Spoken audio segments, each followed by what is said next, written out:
This year's Bonnaroo lineup is absolutely stacked. Everyone already knows the headliners and all that stuff, and of course I'm super psyched for those, but one of the more exciting parts about Bonnaroo for me are the undercards. I mean, if you just take a quick look back at some of the undercards from previous years, you'll quickly see that Bonnaroo has a knack for finding some of the most underrated artists right before they blow up. For example, Mumford & Sons played to a tent in a small crowd before they blew up 2 years later. Lizzo was 5th row from the bottom on the poster for 2016. King Gizzard 2nd to last row in 2015. Post Malone played this tiny tent in 2016, only to headline the entire festival 2 years later. You get the picture. So I thought it would be fun to do a series of 2023's most underrated artists, starting with the smallest acts and slowly working our way up to the bigger ones as we get closer to the festival date. For this first episode, I'm only going to focus on artists that have under 100,000 monthly listeners on Spotify. I know it's not a perfect metric, but at least you get an idea of how under the radar they currently are. I literally went through every single artist currently on the lineup on Spotify and made note of the artists who are coming in under 100K, and that's how I built this list.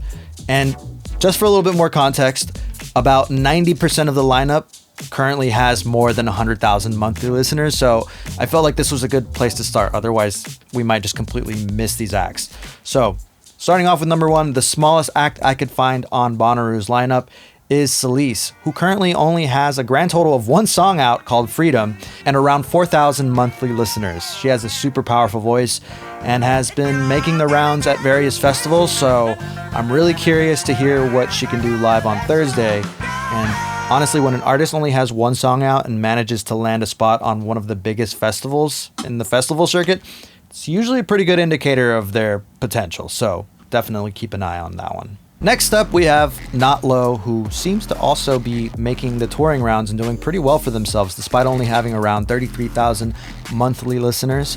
NotLo is an instrumental electronic artist that is for all you bass heads out there. Their music leans heavily into pushing the sub a lot and distortion and all that stuff. If that's your vibe, NotLo is sure to envelop you in the web on Thursday. Next up is a band that's been getting a lot of buzz and currently sits at around 40,000 monthly listeners, and it's Diarrhea Planet. What a name. I love that name. Their music is loud, in-your-face, sloppy garage rock in the best way possible. I can totally see why people keep recommending their live set. Given that they're playing on Thursday, I feel like there's no real excuse to miss them. Seems like it's going to be a really fun show. After them is Briscoe, also currently sitting at around 45,000 monthly listeners. They are 2 self-described ambitious redheads. It was in their description. I didn't make that up. A mishmash of indie folk and funk. They've got a sound that I think is going to translate really well to a live show, so they're also playing on Thursday. Go figure. I'm kind of starting to see like a pattern here with the Thursdays. CVC will be joining us on the farm all the way from Wales, and they continue our Thursday pattern. Also sitting at 45,000 monthly listeners. I am super excited to watch them perform. They've got like a classic throwback 70s sound that just feels like the warm sun on a perfect summer day. Which, hey, I mean, maybe that's exactly what we'll get when watching them play. I mean, it is going to be the middle of summer, so hopefully. Next up, Elephant Heart changes the pace a bit with their world electronic sound, also sitting at around 46,000 listeners currently. The duo is made up of a married couple, Victoria, who sings and writes, and her husband, Jason, who produces and has produced with some of the biggest names in the game, including Madonna, Maroon 5, David Guetta, Ellie Goulding. You get the idea. If that's your vibe, definitely check them out. And can you guess what day they play? Yeah, it's Thursday. Again, go figure. Next up, we make a big leap and double the monthly listeners with STS9, coming up at around 81,000 monthly listeners. And to be fair, this number may be a little bit misleading as they're mostly known as a live group, so they may be bigger than this, but they're at 81 right now. But anyways, I've heard great things about STS9. They bring electronic music into the world of jam bands, so there's a lot of improv. Their sound is a little bit like dub influence, new funk, breakbeat psych.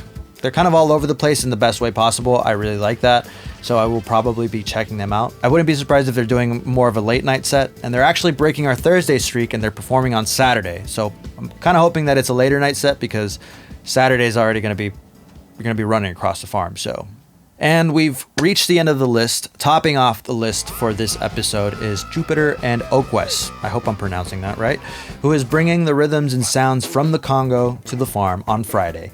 With around 82,000 monthly listeners, I mean, this one to me just seems like a no-brainer. Jupiter is bringing such a unique sound to the farm that I feel like it would be a crime not to at least check out their set for a few songs. It's one of those rare sort of artists that you're going to be walking through the farm and you're going to be like, what in the world is that? I need to check that out. So as soon as I heard this, I was like, underrated for sure. And that's it for this installment of Bonnaroo 2023's most underrated artists. Next time, we're going to be checking out artists with over 100K monthly listeners as we work our way up the charts and as we get closer to the festival. If there's anyone that I miss under 100K, let me know in the comments. I tried to get everyone that I could. I literally went artist by artist, and these are the ones that I could find. But if I missed one and you want to give them a shout out, let me know now so that next episode I could throw them in there. All right. That's it for now. Thanks for watching.